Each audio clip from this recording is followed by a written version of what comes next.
What's up, everybody? Welcome back to your wife's favorite sports show, College Football Podcast. Of course, the second rankings of the College Football Playoff polls are coming out tomorrow or later today, whenever you depending on when you stumble upon this video.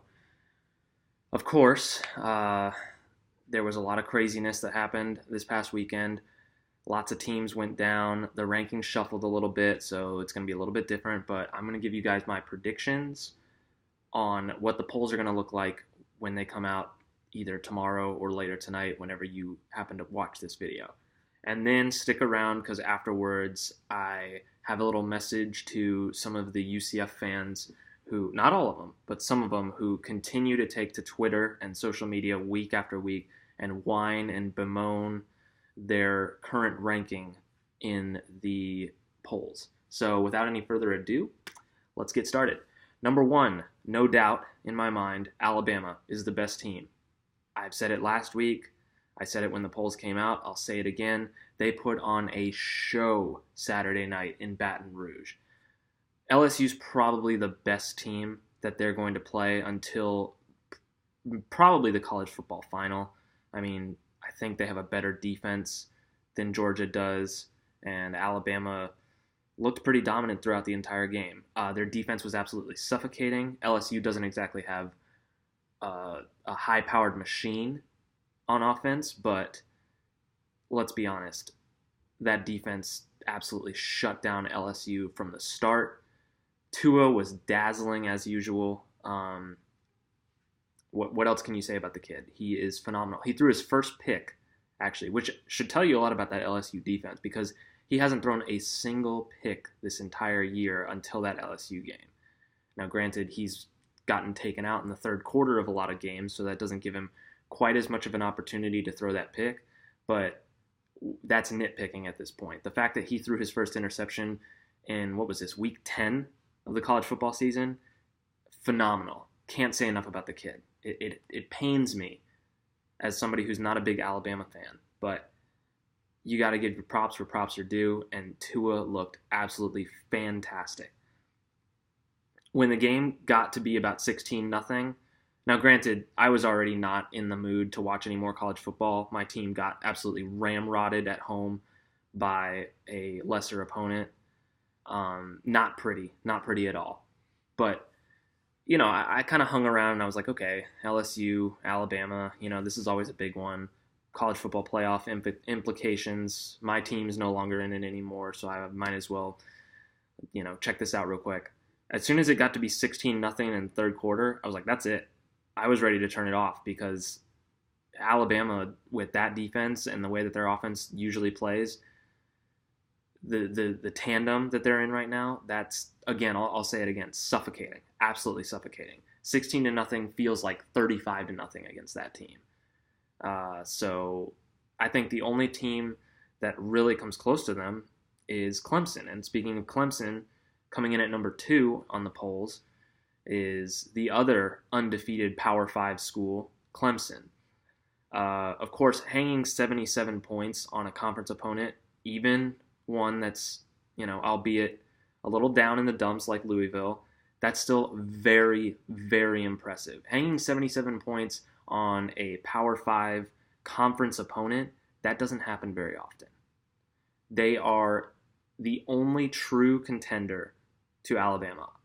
Nobody else in the polls in America even comes close. And even then, I don't think Clemson is very close to Alabama. I think that there's a sizable gap between number 1 and number 2.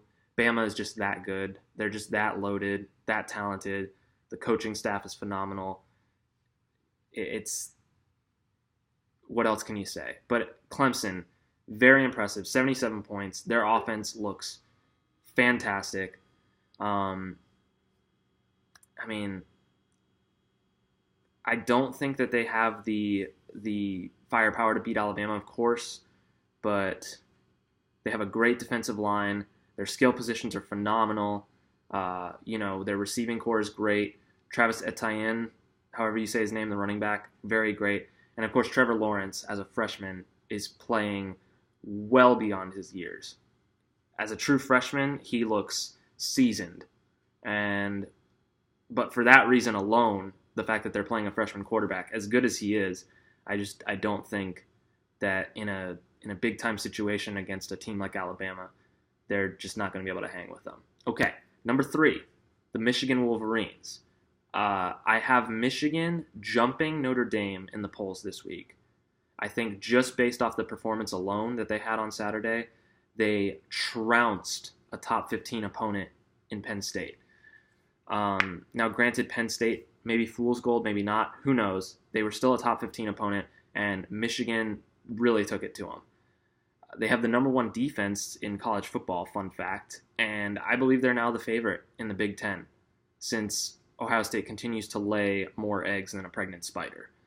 Got jokes for you.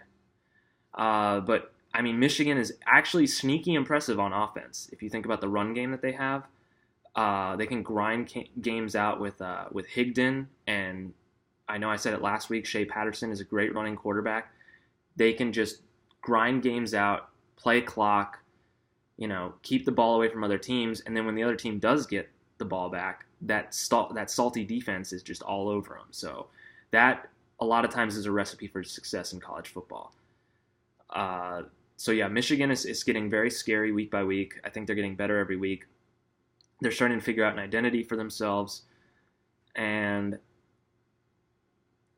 I think that they are the class of the Big Ten right now. That remains to be seen. They have this kind of mental block over the past several seasons that whenever Ohio State, no matter how good they are, whenever Ohio State comes into play, they just kind of shut down or something just out of the ordinary ends up happening. A couple years ago, you had that 4th down play. Just the cards seem to be stacked against them whenever they play, that school from the South, as they like to call them. But Michigan looks really good this year. Don't be surprised if they find themselves in the college football playoff. Number 4, the last spot, I mentioned it already, Notre Dame. Still undefeated, navigated a tricky one against Northwestern. Northwestern kind of has this giant killer feel to them a little bit.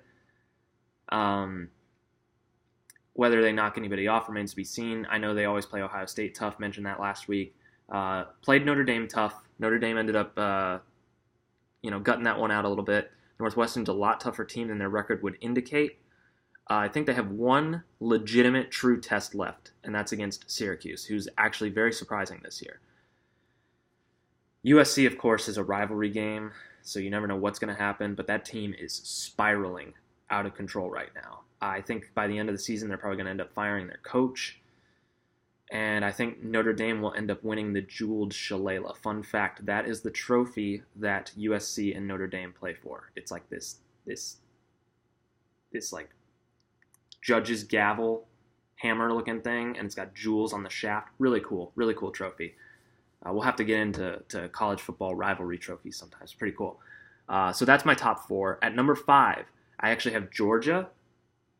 They went on the road and beat a very salty Kentucky defense to clinch the SEC East and make their way to Atlanta. So they punched their ticket, and they still control their own destiny to appear in the college football playoff. And they actually look like they're getting better every week since that loss in Death Valley about 3 weeks ago.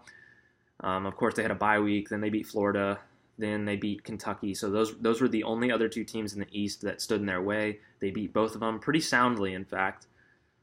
And I don't think that they have enough on either side of the ball to contend with Bama in the SEC championship game. So therefore, I really don't see them making it into the college football playoff. But you never know. It's one game. They could play, all 22 players on that team could play the game of their life. And Bama could turn the ball over a bunch, and you could have Georgia as the SEC champion. You don't know. It's probably not going to happen, but you don't know. All right, number 6, rounding out my top 6, Oklahoma. Kind of by virtue of just sliding into the spot at this point, because there was a lot of chaos, 1 through 12 in that range. A lot of teams lost. Oklahoma slides up to number 6. Again, it was another Big 12 shootout, which, of course, Oklahoma is usually going to win because they have way too much firepower on offense, and drawing a blank on his name. You guys are going to kill me for this one. Kyler Murray. Kyler Murray is phenomenal. It's a shame that he's going to be playing baseball after this, but enjoy him while you can because he is electric. He's absolutely electric. No defense to be found in this game or any game that Oklahoma's played all season. They fired their D coordinator in the middle of the season. It felt a little reactionary, but at the same time, he wasn't producing. So, and the defense wasn't producing either, so you kind of have to make a change there. Regardless, their defense is a garbage fire at this point. Their path to the college football playoff is treacherous, and by virtue of the way things are looking right now, above them, 1 through 5, they don't control their own destiny outside the Big 12. But Texas losing again and having 2 conference losses, that gives them a lot easier of a path. They just have to win out at this point. If they win out, they go to the Big 12 title game. They win. They might need a little help getting into the Final Four after that, but you never know. One of those teams above them in the 1 through 4 slot could potentially lose. Don't know if it's going to happen or not, but there is a path. So Oklahoma fans, sit tight. Just ride the rest of the season out. If you end up, winning out and don't get in, hey, Big 12 title, Fiesta Bowl. Sounds pretty good. That's a pretty good season right there, especially after losing a Heisman Trophy winner the year before. Most programs would take that in a heartbeat. Okay, so last week I gave you 3 teams to watch out for. I told you one of them was Oklahoma, the other one was Wazoo, and the third one was Kentucky. And I said Kentucky was going to have the hardest path of getting into the college football playoff, not because of the fact that they didn't control their own destiny, because they did, but because of who they had to play. And they proved me 100% right, not to brag, but they welcomed Georgia into Kroger Field and got beat soundly. I mean, that score, even the score looks a lot closer than it was. They were not in that game. Georgia had a couple turnovers that, seemed kind of lucky for Kentucky, and if they were a better team, they probably would have taken advantage of those. But regardless, even with Georgia turning the ball over a couple times, that just proves that they're the better team. They won. The better team won that day. But I'm putting Kentucky on the chopping block here of teams to look out for. They blew their chance. If they had beaten Georgia, I think they legitimately probably would have shot into the top 4. As crazy as that sounds, I think beating a top 6 Georgia team and clinching a spot in the SEC title game, that probably would have, at the very least, they would have been 5. I think that's as low as they could have gone after doing something along those lines. They'd be where Georgia is right now, theoretically. Another team to watch out for, Ohio State. Weirdly enough, Ohio State still holds its fate in the palm of their hands. All they have to do, and this is a big if, because as I said, they lay tons of eggs, and they've been laying eggs, and they just do not look like a good football team. They're in disarray. Their best player is sitting out the rest of the season. Urban Meyer has a brain cyst. Who knows if he's going to be coaching there next year. Recruiting class, people are starting to question things. They're, decommits are probably going to start coming more and more by the weeks. They still hold the fate of their college football playoff hopes in the palm of their hands. They have to win out, beat Michigan, and win the Big Ten. If they win out, they beat Michigan, and win the Big Ten title game against God knows who at this point, because the Big Ten West looks, I'll be honest with you right now, I have no idea who's leading the Big Ten East or West right now. Excuse me. No clue. If you told me it was either Purdue, Iowa, I think it's Purdue actually. Purdue, Iowa, Wisconsin, any one of those 3, I'd be like, yeah, you're right. You're right. I'm not going to question that. I have no idea. I have no idea who leads. So that could end up hurting them a little bit. Iowa losing doesn't give them another one of those quality opponents. Because if it's Purdue, what do? You're playing essentially, they're probably going to be a four-loss team at the least if they get in. So Ohio State, they'd have to just trash Michigan. in their finale, but they still have a path. If they win the Big Ten, if they win the Big Ten, I don't see the committee keeping them out because they put a lot of stock in the Big Ten. The Big Ten this year was, second best conference. Some would argue it's the first. You never know. The committee would probably put a one-loss Ohio State in based on name brand recognition and the fact that they were a one-loss Big Ten championship. They'd be a one-loss Big Ten champion. Sorry. Another team, Wazoo. Still need to keep an eye on them. If they win out and a few things go their way, they could find themselves in. But you would probably have to have a two-loss Big 12 and Big 10 champ, and even then, I'm not sure they get in. The Big 12, or the Pac-12, is way down this year. Way down. Not sure the committee looks at them the same way, especially thanks to Washington kind of not holding up their end of the bargain.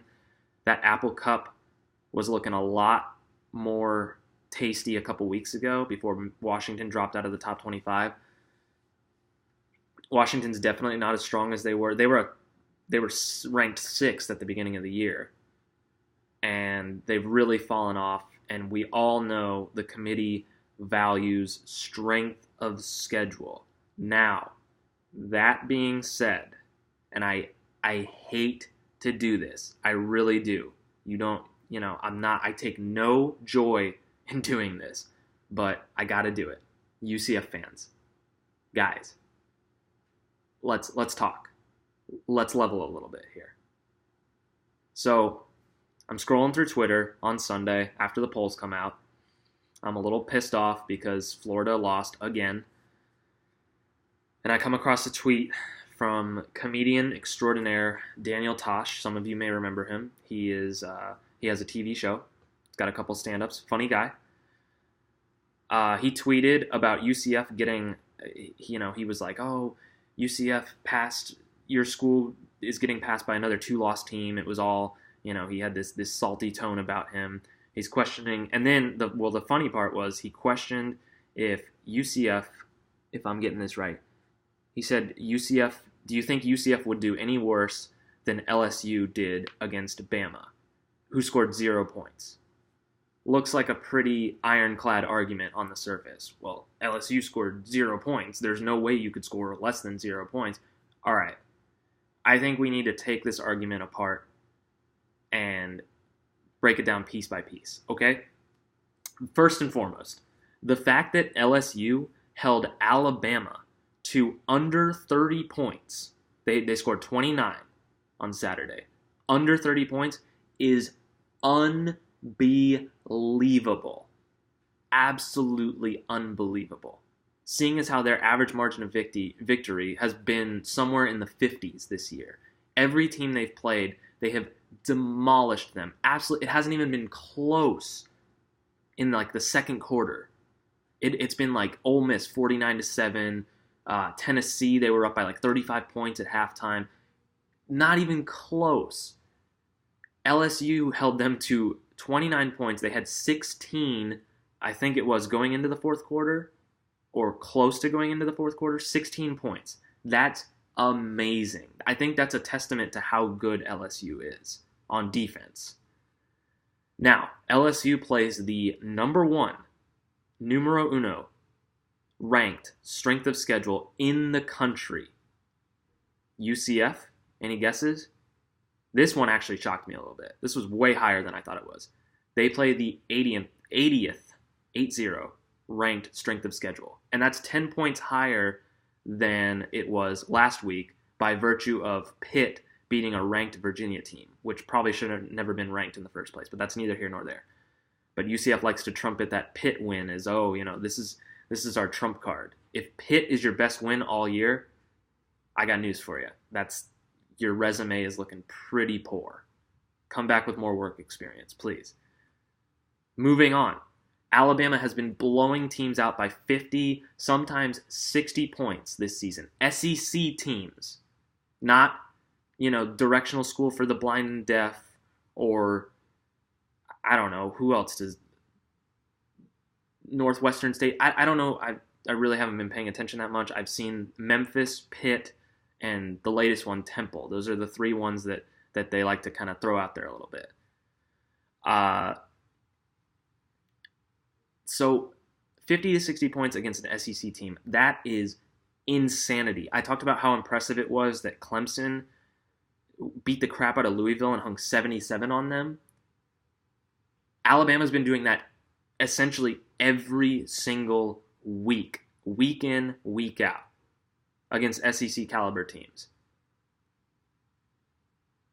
UCF, on the other hand, played their first team with a winning record all season. And I know Pitt now has a winning record, but they did not when they played them. And UCF's schedule, there's only one team with a winning record against FBS schools. So that's even more. So you played Temple, and you needed a second half comeback to win the game by 12 points. You were outgained on offense by Temple, who has the 33rd ranked offense in the nation, which is a little skewed because they're playing other, American Athletic Conference teams. So, consider the source. But just imagine how many points they'd give up to Alabama. Look at it this way. UCF's total defense ranks 106th in the country. There's only 130 teams, 106th in the country. UCF would probably score somewhere in the low teens against Bama. So 14 points, which is admittedly more than LSU scored against Bama. But Bama, conversely, would probably hang 80 on UCF's 106th ranked defense. So it'd be like 84 to 14, which is so much worse than LSU losing 29 to nothing. You see what I'm saying here? UCF fans, they keep saying, we want Bama, we want Bama, we want Bama, after continuously watching them play and dismantle teams with talent levels that are at or better than your own, better facilities, better coaching, and that's not a dig at Josh Heupel. I think he's a great coach. He's got a great offensive mind. UCF's a very fun team to watch, but just think about all the resources that all these other teams have that Bama is just demolishing. If that's your argument, then I'm sorry, but you're delusional.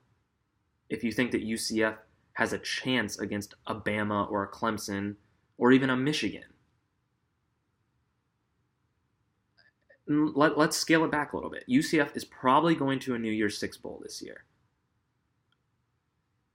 That's amazing. Back-to-back New Year's Six Bowls, that's absolutely nothing to sneeze at. But you keep pushing this narrative that you're being overlooked by the committee.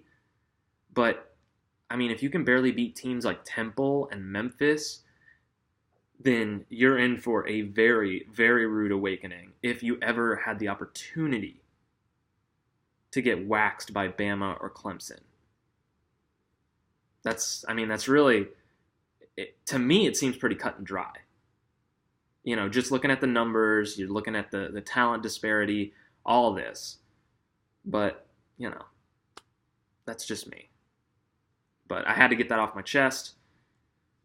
I know I'm probably going to get a lot of hate for that, but it's whatever. I stated my case. I'm putting that to bed. No more UCF talk for the rest of the season unless something else ridiculous happens, which it probably will. But I just had to lay out the facts. And I'm rooting for UCF too. I like UCF. I went to UCF, so I want to see them do well. But this whole narrative that they're pushing is getting a little out of hand.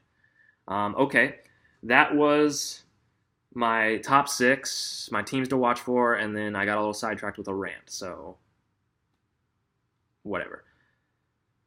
Thanks for watching, guys. I really appreciate the support. I'll have another one of these out in the next couple days after they release the rankings to kind of see where we went right, where we went wrong. So look out for that after Tuesday's rankings. I think that they get released 7 Eastern, 6 Central Time. Again, I appreciate you guys watching, and I will see you guys in a couple days.